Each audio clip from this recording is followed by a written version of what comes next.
Hey folks, I'm Skylar Rochelle from the Z Show here on 90.9 The Bridge. Today I have the pleasure of talking with Mia Berrin, the front woman of the Brooklyn four-piece project known as Pom Pom Squad, who just released their stunningly cinematic debut album Death of a Cheerleader on June 25th via City Slang Records. Mia, thank you so much for coming in to say howdy.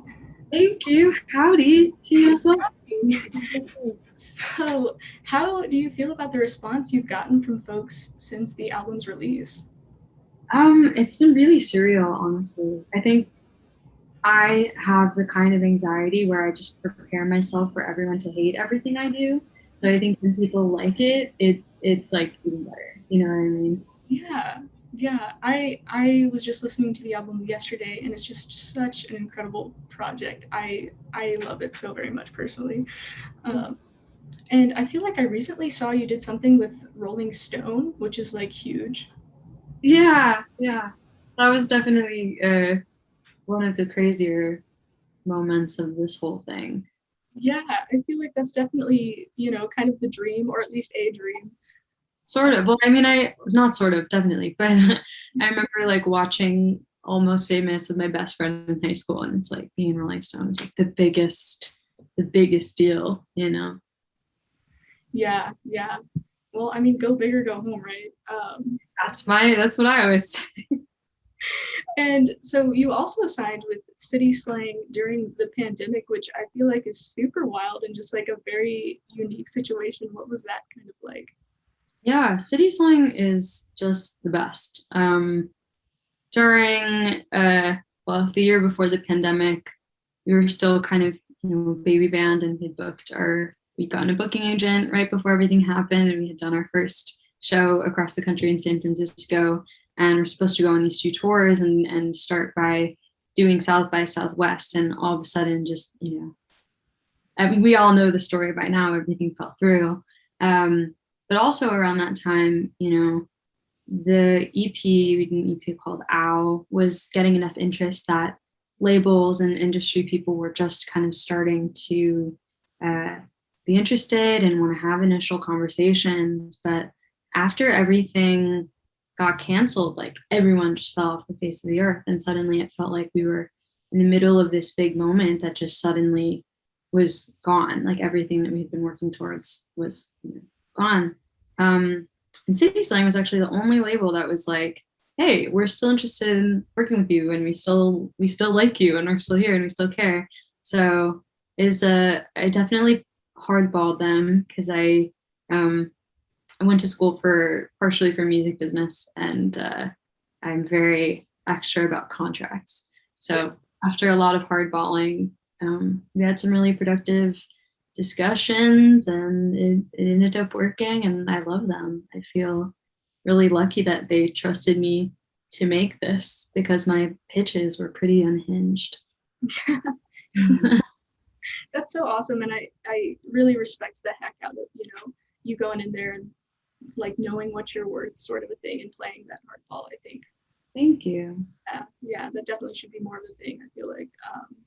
Yeah, I mean, I think equity in the music industry is not really discussed enough.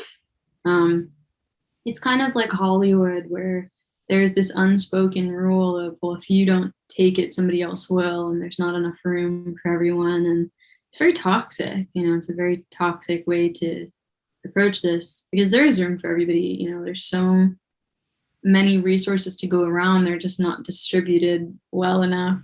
Um, so I think asking for what you're worth, it's a lesson that I had to learn the hard way, but I'm glad that I did. And I hope that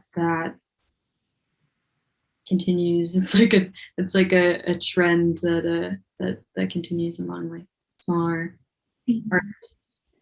Yeah, absolutely. And now I heard down the grapevine that originally this project started this sort of, I don't know if this is the right word to use, but like fake band or sort of like a bit. Yeah, I was really curious how that like came about. that's true. How did that come about? Well, when I was in high school, I started to learn about riot girl punk and grunge and kind of DIY from there. And so I always knew I kind of wanted to start a band, and I sang and I played guitar, but I didn't ever really see women of color like fronting indie punk DIY bands. So I think I just assumed that didn't happen, and so it wasn't an option for me. But I was always a big music fan, and I went to a lot of shows, especially in my formative teenage years. So for my 18th birthday, my parents got me a suitcase and a ticket to Pitchfork Music Festival. And I went with my sister in Chicago.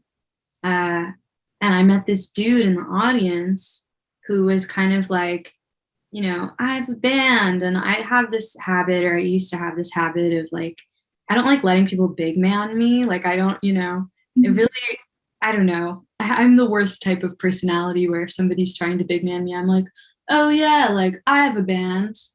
I also have a band. And so I, on the spot, was like, oh, I have this band. And I had taken all the usernames of Pom Pom Squad on social media. Like, for some reason, I was like, if I ever start a band, I think I would call it Pom Pom Squad. And so I told my first lie about being in a band, and then we became friends. And so then I had to back up the lie and write music. And so I did. I did, and I would send it to this person that I met, and I really liked it, and it was a great outlet. And then my freshman year of college, so the next year, a couple months later, I don't know, I went to school to study acting, and so at the time I was doing like some students' short film, and it was like the film was about a party, and so they were like, let's just throw a giant party for 3 days straight. And so it was like day 2, and I was just super exhausted. And there were these dudes that were like, oh, we study music tech and we have a band. And I was like, I also have a band. Like, I couldn't help myself. But then at that point I had like, a couple demos, including Lux, which was the first single on the new album, Death of a Cheerleader. And they liked it. And that's, how I started playing live. I was actually playing with these dudes that I lied to about having a band.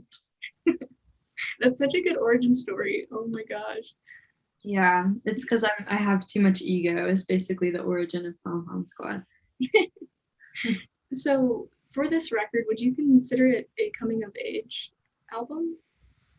I guess. I mean, I used to find that kind of pejorative, because I think it's always been, used like, coming of age. I mean, I think the way that people talk about youth and about teenagers is pretty belittling. This idea of like, it's just a phase, you don't know what you're dealing with, you're melodramatic. And it's like, I have a mood disorder, and I didn't find that out until last year, because I think everybody kind of just told me like, you're a teenage girl, you're moody, you're sensitive. And it's kind of like, sure, but also, I needed help in that way.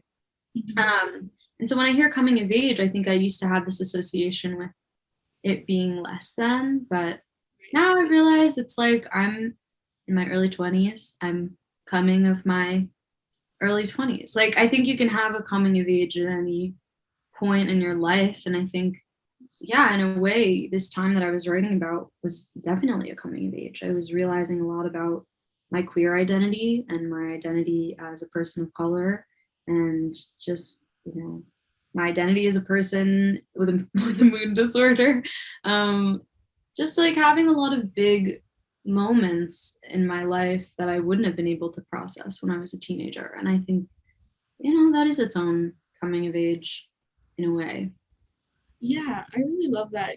Like it's true. Like, we're all perpetually coming of age, always. And I think that's something really cool that isn't always kept in mind all the time. Yeah.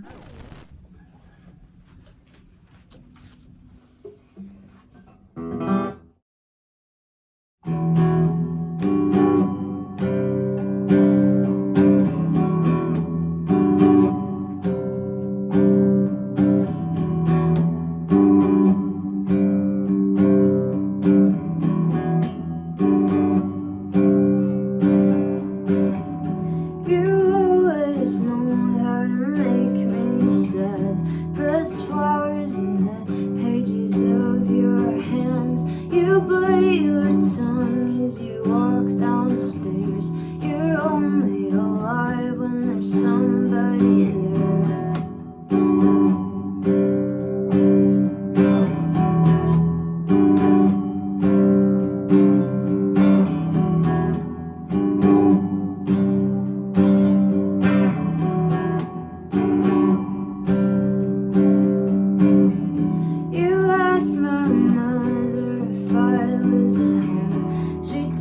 told you I was, but I wasn't on. You bide your time as you walk down the stairs. You want me alone when there's somebody there. You go to the party, you ask me to dance. You cut me open with your hands. Maybe we can talk, maybe we can be friends. I want to, but I don't think I wanna tell you everything that makes me cry. Wanna tell you everything that keeps me up at night. Wanna tell you that I hate you, but I don't know how. But the truth is that I love you more than anyone else. You wanted to memorize my heart, searching with a flashlight in the dark.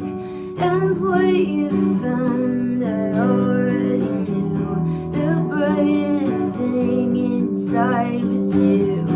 You go to the bar and you ask me to dance. You cut me open with your hands. Maybe we can talk, maybe we can be friends. I want to, but I'm no good at pretend. You wouldn't think about when I'm in bed. Wanna tell you everything that makes my cheeks turn red. Wanna tell you that I hate you, but it don't make sense. 'Cause I think I really love you more than anyone can. Wanna tell you that I hate you, but it be a lie. 'Cause I think I love you more than I am willing to try. Wanna tell you that I hate you, but I don't know how. When the truth is that I love you more than anyone else.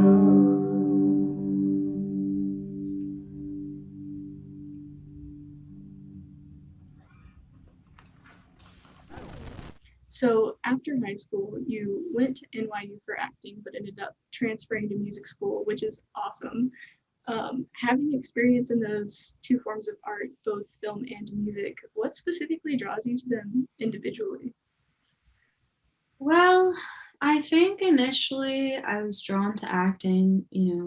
I love movies. Just genuinely, I love movies, and I love this idea of character study and sort of, figuring out what's going on behind someone else's eyes. I think that was something that always fascinated me about really good acting, was somebody's ability to tell a story, or your ability to pick up on the nuances of somebody's behavior, the things that sit under their words, that, when people say things they don't really mean, but you know what they really mean. Like, those kind of interactions really fascinate me. And that was kind of the whole point of the acting program that I was in, was kind of developing characters in our world. And we were working a lot in modern realism. So we were doing like Chekhov and Ibsen and, a lot of the kind of like classic white people plays, like plays that were written by white people and are about white people. And I think I was very quickly alienated from that, not only because of my race, but just also, it's like I was singled out in really negative ways that I realized. I was having this whole thought process about this whole thing yesterday, but it's like, one example is I remember I was in a class and the teacher, who's like an adult, was like, everyone in this class is really fun. Everyone except Mia, and it's kind of like, what a weird thing for an adult to say to an 18-year-old, you know what I mean? In a like in a college education setting, like, it's just not a piece of feedback. But I think, again, kind of going back to this idea of the culture of, like wanting, just like, if you don't do it, someone else will. The culture of like desperation really pushed me away from it. Because I felt that desperation, and I felt that need for validation and that need to be liked, and it's just not a sustainable way to live. And kind of similarly to how I found music initially, it was kind of like my first love that, you know, waited for me, like the character in the romance movie that's like, whenever you're ready, I'm here, you know. Music was kind of like that. But I think they play into each other in more ways than I would have thought. I feel like I learned more about acting by not doing it than I did by doing it. Really? Yeah, I think acting ultimately, in my opinion, is about big picture. And, you know, when you're in a scene, what you're supposed to be thinking about is like, you know, if the scene is me sitting in my bedroom doing an interview, it's like I should be thinking about the things that I'm thinking about right now, which is like, how am I speaking well? How are my words connecting? Versus what I would think about when I was acting was, am I good? Do people like me? You know, do I like, you know, are people going to say that I'm good at it? Like, it was just not, you know, I was behaving to be told I was good rather than behaving to tell a story ultimately.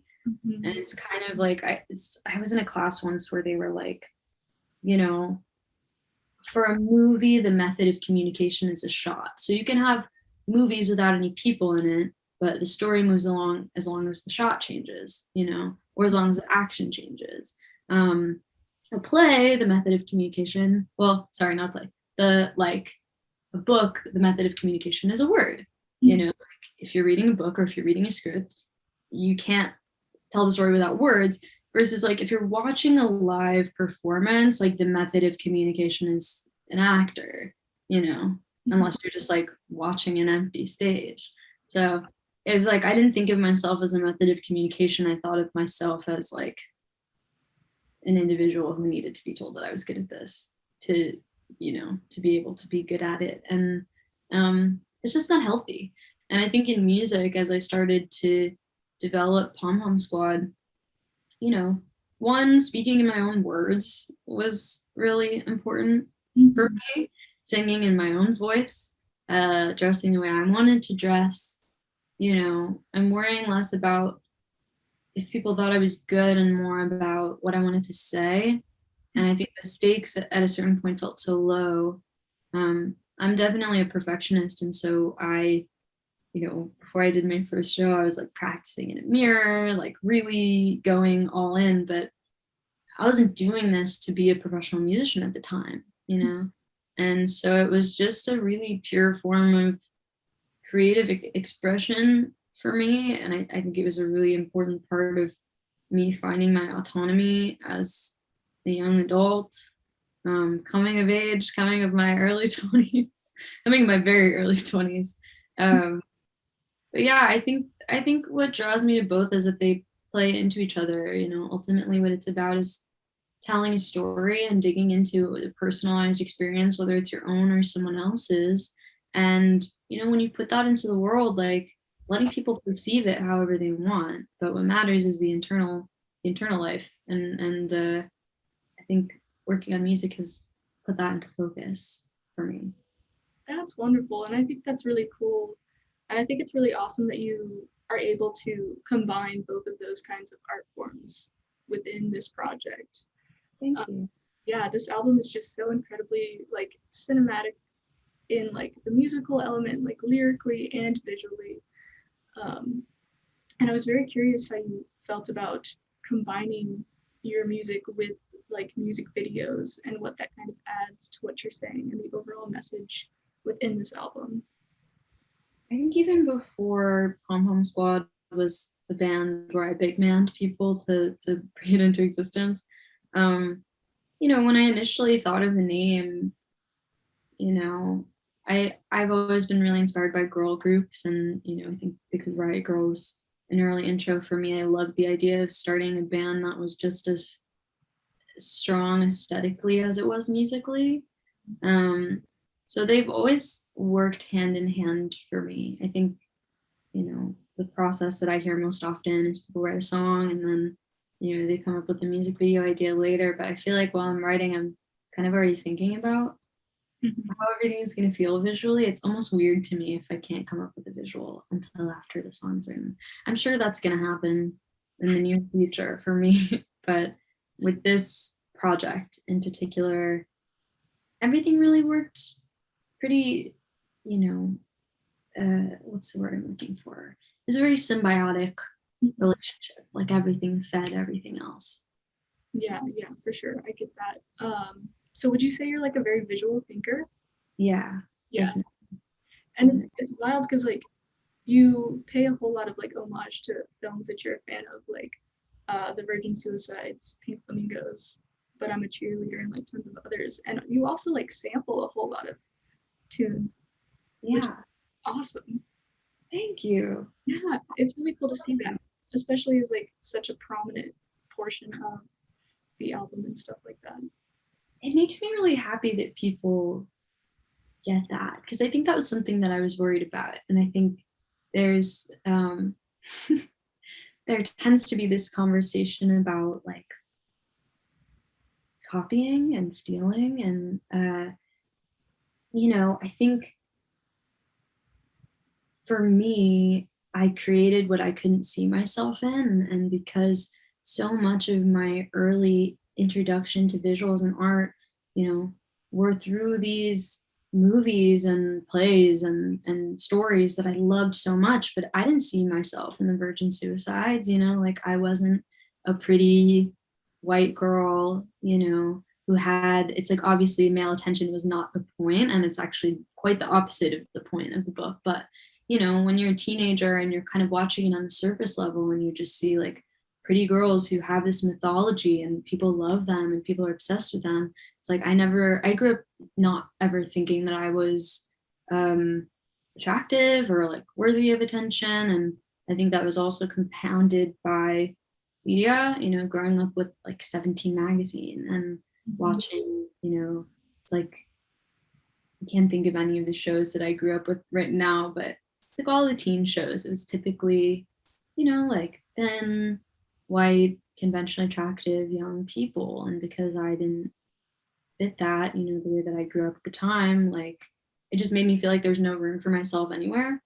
Right. And even with a movie like But I'm a Cheerleader,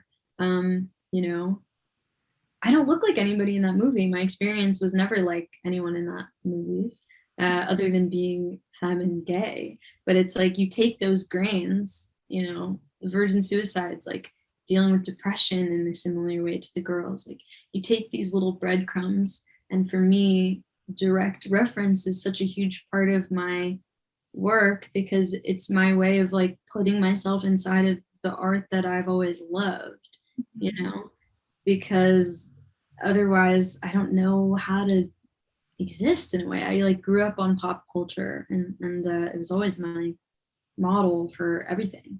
And what I love about sampling too is the way that it really seamlessly can connect to really different moments in pop culture.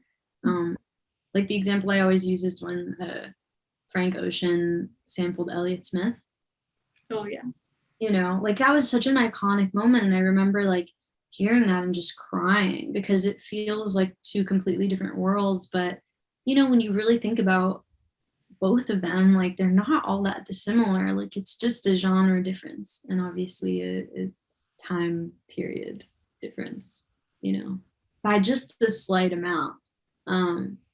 So I love that. And I love the idea of, even if you don't initially connect the reference, like the first time you see it, like there are so many songs that, I grew up on a lot of hip hop, and there are so many songs where I grew up on a certain song, and then, a year, 2 years, 5 years later, I hear like the original sample, the original song, and it's like mind blowing. That actually happened. The song This Can Happen is an interpolation of the song Again. There's multiple versions, but the one that I referenced was the one that Doris Day performed. And I actually heard that song for the first time, like in a beat that somebody had put on a tape. Wow. And then when I found the original song, it was just like a perfect, encapsulation of that moment and that feeling. So I love creating that. And, my dream and goal for the record is for people to, see the original works and go, oh my God, it's that thing. You know what I mean? Like, that's where it came from. And realize, it's a way of connecting culture and widening it rather than, a way of like closing doors or setting hard boundaries. Yes, yes. And I think it's really wonderful that not only are you combining all of these different like film and like samples and like blending these genres, as well as like all aspects and intersections of you as an artist and your unique identity to make this piece of media that like kind of represents it all. And I just feel like it's so needed and underrepresented. So thank you for doing something like that. I think it's really cool. Caring about it. I mean, I think that's what means the most to me is at the end of the day, like I made it because I needed to make it. And, it felt like there were things that were resting in my head that were taking up so much space that it was almost like painful not to do anything about it. The fact that it like means something to anyone else, is like kind of unbelievable. So thank you. Yeah, of course.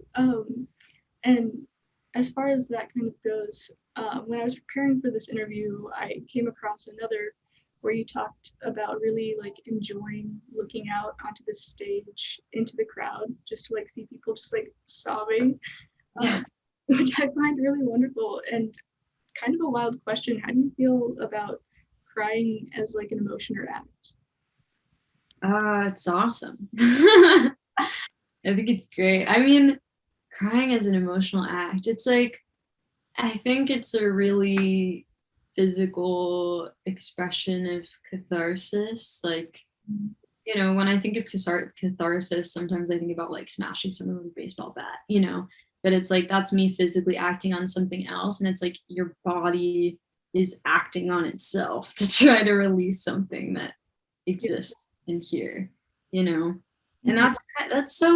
that's so cool when you really think about it. It's like everything you need is inside you. All the catharsis you need, all the feelings, everything you could possibly create. As long as it's filtered through your brain, that's the cool thing. Crazy. Wild. Crazy. Who would have thought? The vocal delivery throughout this entire LP is just extremely compelling. And as someone with backgrounds in both acting and music, are there any similarities or even differences that you found when it comes to delivering lines versus lyrics? Yeah, well, I think the main difference when I'm singing my own stuff, at least, is that they're my own words, and they can be very direct. I think maybe, I don't know, like now that I think about it, maybe that's one of the reasons that my lyrics tend to be a little bit more blunt rather than like, that's what I'm looking for. Like, I don't really try to obscure anything. Yeah, they pack a punch. Versus like when I was acting, it feels like I was, it's kind of your job. It's like you're forced to obscure something under somebody else's story, what you may or may not be feeling. And sometimes it's just not about you at all. Like sometimes there are some schools of acting where they think, you have to like remember your dog who died every time you want to do a scene where you cry. And I just think that's not healthy or sustainable. Ooh, we're getting controversial. So many actors can't stand me, but many of my acting friends are former acting friends. But there is a school of thought where it's kind of like you should feel something every time you act, and I just don't think that's true. And I would probably, like, young me would probably be really upset to hear myself say that, but I think a lot of the time, like, when you're performing your own songs, in a way it's acting, because I'm not always going to feel enraged when I do a song like Heavy, but it all exists inside of me, and so sometimes all it takes is like playing it, and it puts you in a place. And even if I'm not, experiencing a bout of spiraling depression, it doesn't make it mean any less or make the performance less significant. I don't know if that answers the question. They're similar in some ways and different in other ways, but I think, I think I much prefer performing my own words, at least right now. Yeah, and that's really cool that you've found that, especially at like such a young age. I mean, I'm 20, so I'm on the top, but oh my god, you.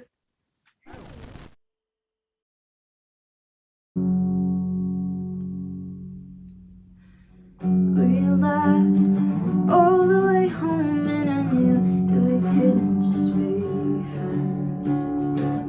I'd take a good hard look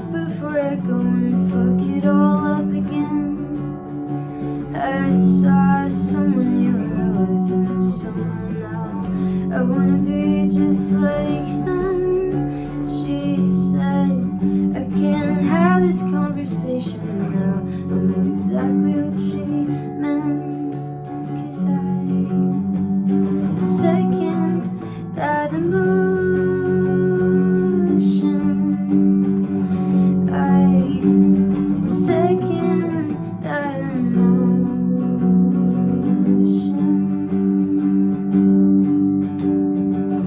At home with the radio on, and I throw myself down on the bed. I'm restless, I'm wrestling with a song that you wrote. It's been stuck in my head. I try to be happy that I had it, but I'm sad, I'm just fucking sad. 'Cause I can't stop myself from falling for it, thinking of you crying in your cab. And I second that emotion. I second that emotion. I second that emotion. I second that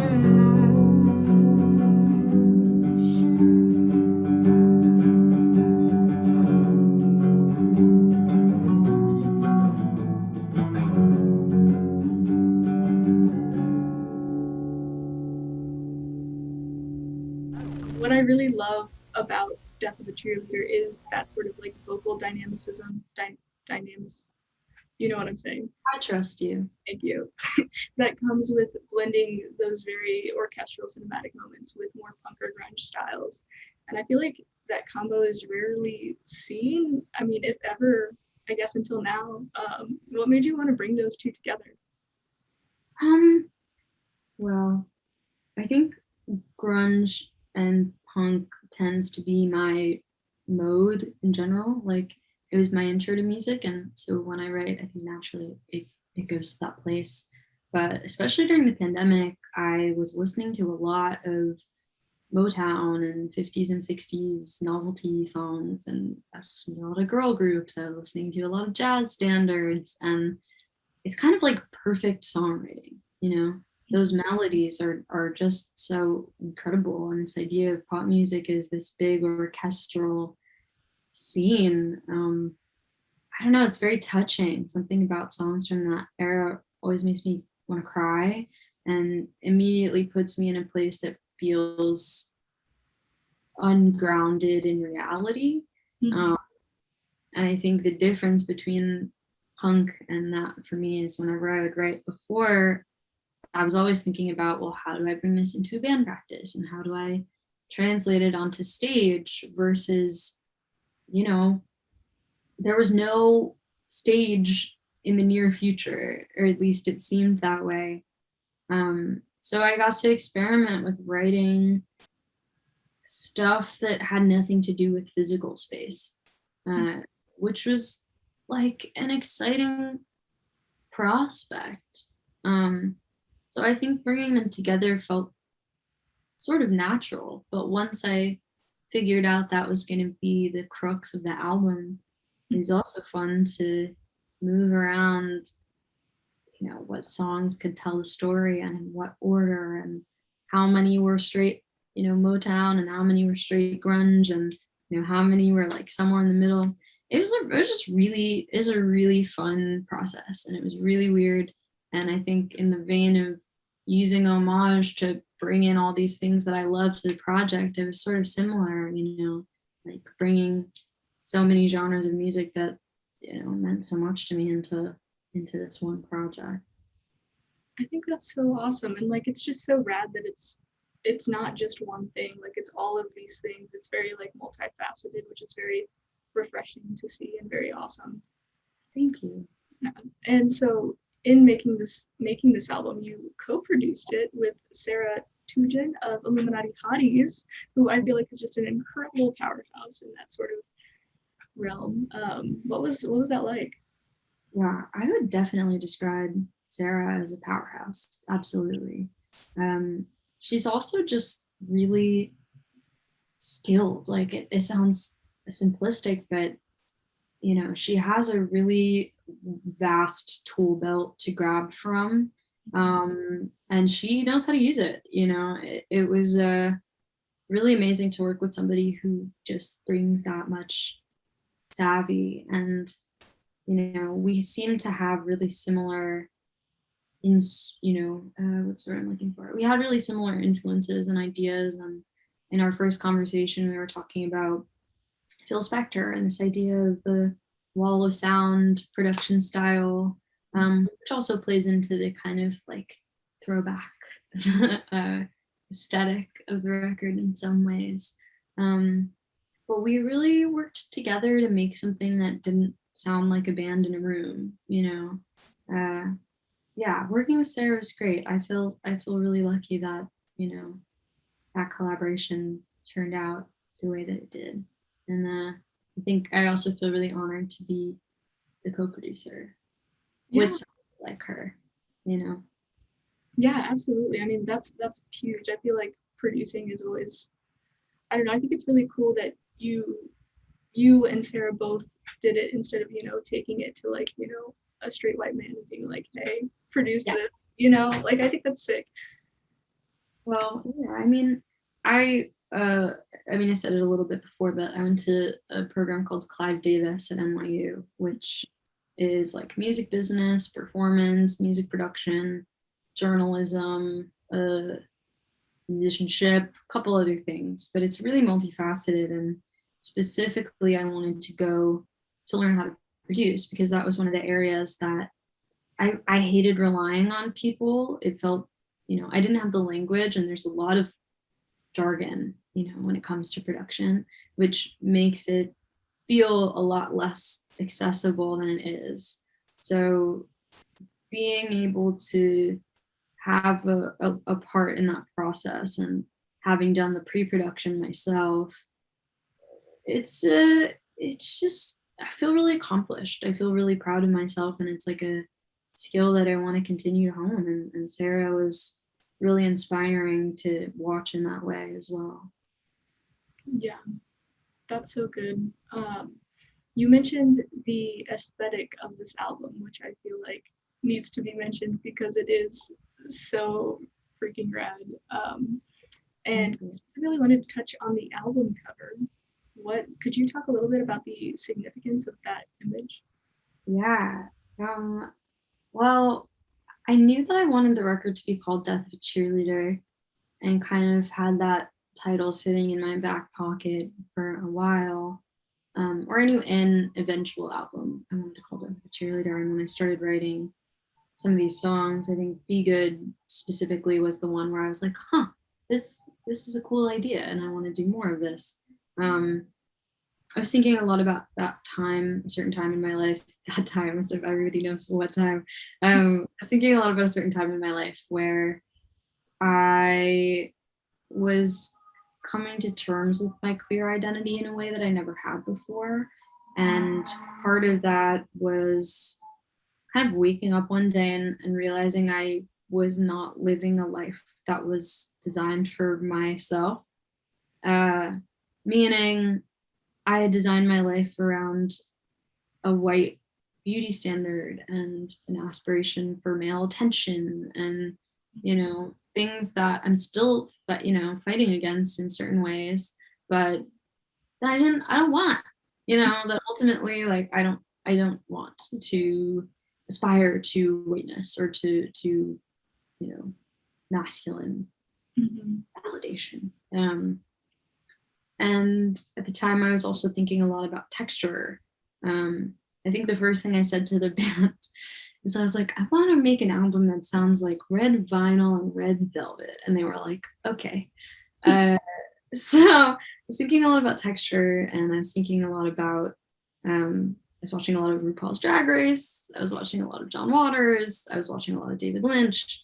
And I love this idea of artifice and plastic, and these settings that all felt kind of too good to be true, or that subverted a very heteronormative standard, or just kind of like a standard of normalcy at all. Like, I love the neighborhood in Blue Velvet and that intro scene where it's this like perfect manicured neighborhood, and then suddenly it becomes something really dark and creepy and uncomfortable. And I liked this idea of like being buried in a grave, obviously Death of a Cheerleader as a title, but also being buried under this like plastic world, this, you know, this fake, too good to be true, I don't know, like ideal version of what I should be. And it was really rewarding to physicalize that. I started making these like plastic started making these plastic flower arrangements in my office at the beginning of the pandemic. And like I lived in a 2-bedroom with my partner. And then I bought this big thing of AstroTurf because I was like, oh, we're gonna do live streams. Like, why don't I make this crazy set? So now I have flowers and I have AstroTurf. And then I was like, I should get like a fake sky. And then I got a fake sky and I was like, I should get fake clouds. And then suddenly I had this room that was just like full of crazy plastic. Am I allowed to swear? Have I sworn? Okay. It was just like full of crazy plastic shit. And I was just kind of like, this is the world. Like, this is the world of the record. And, you know, it was, it all came together really, really beautifully. And it took a lot of inspiration from my life. It's an homage to a lot of things that I love. And yeah, it feels significant on a lot of levels for me personally. But I think that's kind of the bigger general idea, is like being buried under this creepy, organic, fake thing. Yeah, and did I see that the album was actually like pressed on red vinyl? Yeah. So say. Thank you. Yes. So lastly, what do you want those listening to Death of a Cheerleader to get out of it? What do I want them to get out of it? I don't know. I think something that I always think about is that everything is more complicated than it seems. Like, I think the society, we live in a society. I think the society we live in, and especially the internet and just the kind of model of the world as we know it, you know, on a social level, like makes it really easy to forget that nuance exists and, you know, sort of try to lock things into one box, or, you know, consider things really one-dimensionally. And I guess I want to challenge that a little bit, like, you know, Yeah. I think in a very literal level, there's a lot of layers of influence that, so some nice alliteration. There's a lot of layers of influence that have made it into this piece, and it's like a scavenger hunt in a way. And I hope that people find, you know, all those little Easter eggs, and kind of, you know, I think I wanted to create a world that I didn't get to exist in, that tied together everything that I wanted to be and everything that I love artistically or loved artistically. And I don't know, I just hope it makes people's worlds a little bigger. Yeah, that's beautiful. Well, thank you, Mia, so much for taking the time to talk with me here on 90.9 The Bridge about you and Pom Pom Squad's rocking and rolling debut LP, Death of a Cheerleader, that just came out on June 25th via City Slang Records. I appreciate it, and I'm so pumped for folks to give it a listen if they haven't already. Thank you so much. Thank you for having me, and I appreciate your thoughtful questions.